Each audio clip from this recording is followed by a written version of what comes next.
हैं।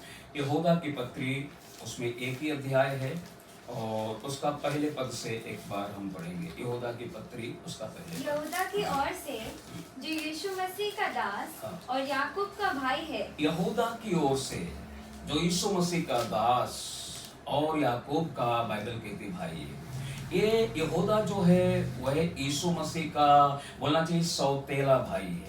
जब यीशु मसीह संसार में था तब तक यहूदा या उसके दूसरे अन्य कई भाई बहन जो यीशु के थे वे विश्वास में नहीं आए, परंतु यीशु के जाने के बाद यहूदा नामक जो भाई था वह विश्वास में आ गया। उसने अपने प्रभु यीशु मसीह पर विश्वास किया और उसके बाद उसने इस यहूदा की पत्री को लिखा। और जब इस यहूदा की पत्री को लिखा तो इसमें बहुत सारी बातों को उसने लिखा। भले इसमें एक ही किताब है, एक ही अध्याय है, लेकिन इसमें बहुत सारी गंभीर बातें यहूदा की पत्री में पाई जाती हैं, जिसमें से मुख्य है झूठे शिक्षकों के विषय में यहूदा ने लिखा। झूठे शिक्षक यहूदा के दिनों में कलीसियाओं में प्रवेश कर गए थे। वे गलत सिद्धांत, गलत शिक्षाएं, गलत बातें लोगों को सिखा रहे थे। तो इस यहूदा की पत्री में उसने झूठे शिक्षकों के विषय में भी लिखा और विश्वास में बने रहने के लिए उसने लोगों को लिखा कि किस तरह हम अंतिम दिनों में अपने जीवन में प्रभु यीशु मसीह पर किए गए उस विश्वास में बने रह सकते हैं, उसके विषय में भी इसमें लिखा। परंतु इसमें उसने कुछ और भी गंभीर बातों को लिखा, जिसमें से न्याय के विषय में लिखा।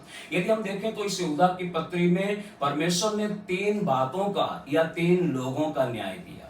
इस यहूदा की पत्री में पुराने नियम के लगभग 3 दुष्ट लोगों को परमेश्वर ने दंड दिया। जब हम पूरी इस अध्याय को पढ़ते हैं तो हम जान पाते हैं कि यहूदा की पत्री कितना गंभीर बातों के विषय में हमें बताती है और इन अंतिम दिनों में इस यहूदा की पत्री में लिखी गई कई बातें आज भी पूरी होती हुई दिखाई देती हैं। सो हम इसमें से पढ़ेंगे यहूदा की पत्री, एक बार पहला अध्याय का 5 पद से हम पढ़ेंगे। पर यद्यपि हाँ। तुम सब बात एक बार जान चुके हो। यहूदा कहता यद्यपि तुम सब बात एक बार जान चुके हो, तुम्हें मैं दोबारा बताने वाला हूं। मुझे मालूम है कि जो मैं तुम्हें बताने जा रहा हूं ये बात तुम एक बार सुन चुके हो, एक बार जान चुके हो। तुम इस बात से अनजान नहीं हो, तुम्हें ये बात मालूम है। जो बात मैं फिर से तुम्हें याद दिलाना चाहता हूं मैं बता रहा हूं। तो भी मैं तुम्हें इस बात की सुधि दिलाना चाहता हूँ। यहूदा कहता है तो भी तुम जानते हो जो बात मैं बोलने जा रहा हूँ, तो भी मैं तुम्हें इस बात की सुधि दिलाना चाहता हूँ कि प्रभु ने एक कुल को मिस्र देश से छुड़ाने के बाद विश्वास न लाने वालों को नष्ट कर दिया। बाइबल कहते हैं नष्ट कर दिया। एक कुल को, विश्वास ना लाने वालों को नष्ट कर दिया। परमेश्वर पिता ने एक कुल जो इज़राइल बोलना चाहिए कुल है, जो इज़राइल जाति है, जो मिस्र की गुलामी में थे, लगभग 450 वर्षों तक वे लोग मिस्र की गुलामी में थे और परमेश्वर पिता ने मूसा को भेजकर मिस्र की गुलामी से सभी इज़राइल जाति को बाहर निकाल लिया। परंतु उस इज़राइल जाति ने परमेश्वर पिता की बातों पर विश्वास नहीं किया, उसके कामों पर विश्वास नहीं किया, उसके अद्भुत चमत्कारों पर विश्वास नहीं किया। इसलिए बाइबल कहती परमेश्वर पिता ने एक कुल को जो विश्वास नहीं लाए उन्हें क्या कर दिया? नष्ट कर दिया। ये न्याय कर दिया परमेश्वर पिता ने, एक कुल का न्याय कर दिया। यदि हम 5 पद में पढ़े तो एक कुल का न्याय कर दिया, 6 पद में पढ़े तो स्वर्गदूतों का न्याय कर दिया, 7 पद में पढ़े तो किसी और का न्याय बताता है, हम आगे पढ़ेंगे। लेकिन इन 3 पदों में परमेश्वर पिता ने 3 बातों का या 3 लोगों का न्याय कर दिया। मेरे प्रिय लोगों, परमेश्वर मेरा और आपका भी न्याय करेगा, क्योंकि अब जो है बाइबल कहती संसार का अंत तुरंत होने वाला है, क्योंकि इस संसार में यीशु मसीह के आने के सारे चिन्ह अब दिखाई दिखाई दे रहे हैं। यीशु बादलों पर सवार होकर आने वाला है। यीशु के आने से पहले यीशु ने कहा था जगह जगह लड़ाइयां होंगी, राज्य पर राज्य चढ़ाई करेगा, जगह जगह भूडोल होंगे, अकाल पड़ेंगे, मानव जाति बिगड़ जाएगी। ये सारे चिन्ह मेरे और आपके दिनों में दिखाई दे रहे हैं। यीशु जल्दी बादलों पर आने वाला है और जब यीशु आएगा तो हर व्यक्ति का, हर धर्म का, हर जाति का न्याय किया जाएगा। जैसे परमेश्वर पिता ने उन विश्वास ना लाने वाले लोगों का न्याय कर दिया, बाइबल कहती है उन्हें नष्ट कर दिया। प्रियो, यदि अंतिम दिनों में मैं और आप विश्वास में नहीं रहेंगे, शायद हम भी स्वर्ग नहीं जा पाएंगे। इसलिए बाइबल कहती है अपने आप को परखो कि विश्वास में हो कि नहीं हो। एक और वचन पढ़ते हैं, व्यवसरण की किताब उसका पहला अध्याय, व्यवसरण की किताब उसका पहला अध्याय उसका 30 पद से 31 पद तक हम पढ़ेंगे। तुम्हारा परमेश्वर यहोवा जो तुम्हारे आगे आगे चलता है, वह आप तुम्हारी ओर से लड़ेगा, जैसे कि उसने मिस्र में तुम्हारे देखते तुम्हारे लिए किया। तुम्हारा परमेश्वर यहोवा आप तुम्हारे लिए लड़ेगा, तुम्हें लड़ना ना पड़ेगा, वही आप तुम्हारे लिए लड़ेगा। जैसे तुमने देखते हुए मिस्र में परमेश्वर कैसे मिस्रियों से लड़ा और तुम्हें मिस्रियों के हाथ से छुड़ा लिया, वैसे ही तुम्हारा परमेश्वर यहोवा तुम्हारे लिए आप ही लड़ेगा, तुम्हें लड़ना ना पड़ेगा। फिर तुमने जंगल में भी देखा, तुमने जंगल में भी देखा कि जिस रीति कोई पुरुष अपने पुत्र को उठाए चलता है, उसी रीति हमारा परमेश्वर यहोवा हमको इस स्थान पर पहुंचने तक उस सारे मार्ग में जिससे हम आए हैं उठाए रहे। बाइबल कहती है हमारा परमेश्वर यहोवा हमें क्या किए रहा, उठाया। ये बात कौन बोल रहा है? मूसा इजराइलियों को सिखा रहा है, समझा रहा है कि तुमने देखा है, तुमने जाना है, तुम्हें मालूम है कि हमारा परमेश्वर यहोवा जैसे कोई एक बालक को उठाए रहता है, किसी व्यक्ति को उठाए रहता है, वैसे ही हमारा परमेश्वर यहोवा जंगल के सारे मार्ग में अपने प्रजा को क्या किए रहा, उठाए रहा है। वो मुझे और आपको उठाए लेकर चलता है। मेरे प्रिय लोगों, हमें लगता है कोई हमारे साथ नहीं है, लेकिन परमेश्वर हमारे साथ है और इजराइलियों के साथ परमेश्वर था। सो बाइबल कहती है परमेश्वर मुझे और आपको, मूसा कहता है, उठाए लिए चल रहा है। इस बात पर भी तुमने अपने उस परमेश्वर यहोवा पर विश्वास नहीं किया। इस बात पर भी तुमने अपने परमेश्वर यहोवा पर क्या नहीं किया, विश्वास नहीं किया। जो लोग विश्वास नहीं करेंगे परमेश्वर पर, परमेश्वर उनका न्याय करेगा। इसलिए बाइबल कहती है हमें परमेश्वर पर विश्वास करना चाहिए। इब्रानियों में लिखा है परमेश्वर के खोजने वालों में ये विश्वास होना चाहिए कि परमेश्वर है और वह अपने खोजने वालों को प्रतिफल देता है। बिना विश्वास के उसे प्रसन्न करना अनहोना है। हमें विश्वास करना चाहिए हमारा परमेश्वर है, और यदि हम विश्वास नहीं करेंगे हम भी इस्राएलियों के समान नष्ट हो सकते हैं। लेकिन यदि हम विश्वास करेंगे तो हमारा परमेश्वर हमें उठाए लिए चलेगा, हमारा परमेश्वर हमारे संग रहेगा। इसीलिए जब लोगों ने विश्वास नहीं किया, परमेश्वर ने उनका क्या कर दिया, न्याय कर दिया। एक पूरे कुल का परमेश्वर ने न्याय किया। हम वापस यहूदा की पत्री में आ जाएंगे, उसका 6 पद पढ़ेंगे और देखेंगे दूसरा और किसका न्याय परमेश्वर ने किया। फिर जिन स्वर्गदूतों ने अपने पद को स्थिर न रखा, जिन स्वर्गदूतों ने अपने पद को स्थिर ना रख छोड़ा। परमेश्वर पिता ने स्वर्गदूतों को निर्माण किया था, परंतु स्वर्गदूतों ने परमेश्वर पिता के विरुद्ध बलवा किया, जिसमें से मुख्य स्वर्गदूत जो था उसने, लूसीफर ने परमेश्वर के विरुद्ध जब पाप किया, तब परमेश्वर ने उसे, बाइबल कहती है, अपने पर्वत से नीचे गिरा दिया। जो पद परमेश्वर ने दिया था स्वर्गदूत को, उस पद से परमेश्वर ने हटा दिया और स्वर्गदूतों ने अपने पद को, बाइबल कहती, स्थिर ना रख छोड़ा। फिर आगे, वरन अपने निज निवास को छोड़ दिया, अपने निज निवास को स्वर्गदूतों ने छोड़ दिया। उसने उन स्वर्गदूतों को भी उस भीषण दिन के न्याय के लिए, उस न्याय के लिए अंधकार में बाइबल कहती रखा है। अंधकार में उन स्वर्गदूतों को रखा है जिन्होंने परमेश्वर के विरुद्ध पाप किया, जिन्होंने अपने पद को, जिसे परमेश्वर ने दिया था, स्थिर नहीं रखा। उन स्वर्गदूतों को भी परमेश्वर ने दंड दिया है। तो मेरे प्रिय लोगों, यहाँ दूसरा जो न्याय परमेश्वर ने किया वह स्वर्गदूतों का न्याय किया। और तीसरा न्याय हम 7 पद में पाते हैं, तीसरा न्याय भी परमेश्वर ने यहाँ पर किया। वही किसका न्याय किया, पढ़ेंगे 7 पद में।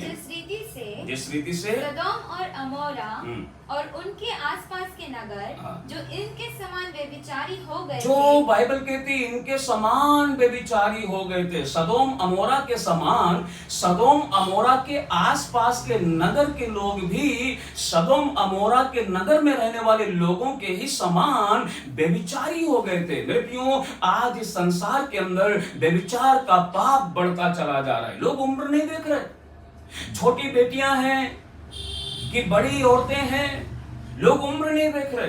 व्यभिचार का पाप बढ़ता जा रहा है, गे का पाप बढ़ता जा रहा है, स्त्री से पाप बढ़ता जा रहा है। इस संसार में सांसारिकता बढ़ती जा रही है। सदोम अमोरा का पाप जब बढ़ गया, परमेश्वर ने सदोम अमोरा को भी दंड दे दिया। तीसरा दंड जो है परमेश्वर ने सदोम अमोरा को दिया, क्योंकि उनका पाप बढ़ता चला गया। और सदोम अमोरा का पाप के साथ साथ उनके आसपास के रहने वाले नगरों का भी पाप बढ़ता चला गया। तो बाइबल कहती तब परमेश्वर ने आकाश से आग और गंधक गिराकर सदोम अमोरा का न्याय कर दिया, सदोम अमोरा को भस्म कर दिया। परमेश्वर मेरा और आपका भी न्याय करेगा। यदि हम व्यभिचार में पड़े हुए हैं, यदि हम पाप में पड़े हुए हैं, यदि हम गुनाह में पड़े हुए हैं, यदि हम मन नहीं फिराते, यदि हम बुराई से पश्चाताप नहीं करते, यदि हम पापों को नहीं छोड़ते, परमेश्वर हमारा भी न्याय कर देगा। इसलिए मन फिराना जरूरी मेरे प्रिय लोग। यहूदा की पत्री एक बहुत महत्वपूर्ण पत्री है। यदि हम इसको गंभीरता से पढ़ें, हमें मालूम पड़ेगा कि यहूदा ने अर्थात प्रभु के दास ने कितनी गंभीर बातें इसमें लिखी हैं, न्याय की बातें लिखी हैं। झूठे भविष्यवक्ताओं से, झूठे शिक्षकों से कलीसिया कैसे सावधान रहना चाहिए, वो बातें इसमें लिखी हुई हैं। और यहूदा ने बताया कि जब परमेश्वर ने एक कुल का न्याय कर दिया, स्वर्गदूतों का न्याय कर दिया, सदोम अमोरा का न्याय कर दिया, तो विश्वासियों यदि तुम पाप करो तो तुम्हारा भी न्याय किया जाएगा। इसलिए हमें सचेत कर रहा है यहूदा कि हम संसार में रहते हुए पाप ना करें, हम संसार में रहते हुए बुराई ना करें, हम संसार में रहते हुए परमेश्वर के विरुद्ध बलवा ना करें, क्योंकि हम हमेशा के संसार में रहने वाले नहीं हैं। एक दिन संसार छोड़कर मैं और आप चले जाएंगे और बाइबल के तब न्याय किया जाएगा, हम सबका न्याय किया जाएगा। एक आखिरी बात बोलकर मैं समाप्त करना चाहूंगा। पढ़िए पहले पतरस की किताब उसका 4 अध्याय उसका 17 पद पर। पहले पतरस की किताब उसका 4 अध्याय उसका 17 पद। क्योंकि वह समय आ पहुंचा है, पतरस कहता है वह समय आ पहुंचा है। ये सच है मेरे प्रिय लोगों, अब संसार का न्याय का समय आ पहुंचा है।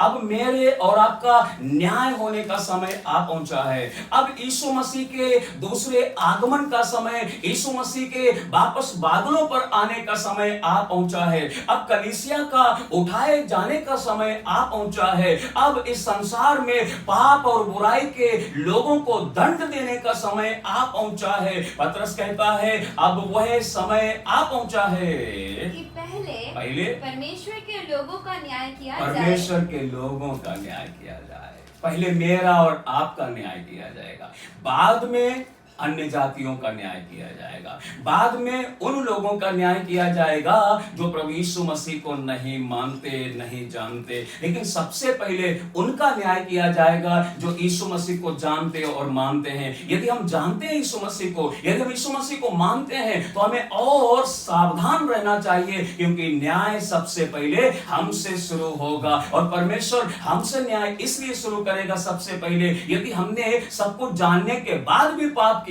हमने सब कुछ जानने के बाद भी परमेश्वर की आज्ञाएं नहीं मानी, तो हम ज्यादा दोषी ठहरे, हमें ज्यादा दंड मिलेगा। इसलिए बाइबल में पतरस कहता है जब न्याय हम ही से शुरू है, हम ही से आरंभ है, और जबकि न्याय का आरंभ हम ही से होगा, हम ही से होगा, तो उनका क्या अंत होगा? तो उनका क्या अंत होगा?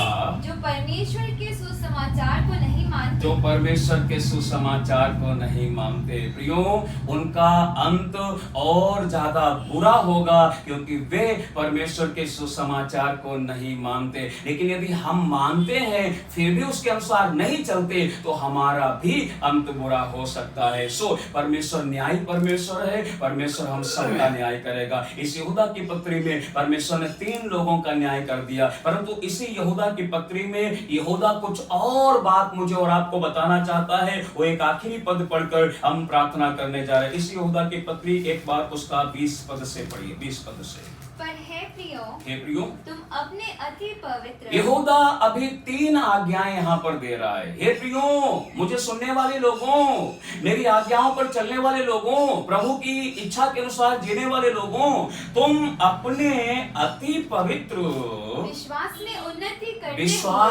उन्नति करते हुए, तुम अपने अति पवित्र विश्वास में उन्नति करते हुए और पवित्र आत्मा में प्रार्थना करते नंबर 2, पवित्र आत्मा में प्रार्थना करते हुए अपने आप को परमेश्वर के प्रेम में बनाए रखो। नंबर 3, परमेश्वर के प्रेम में बनाए रखो।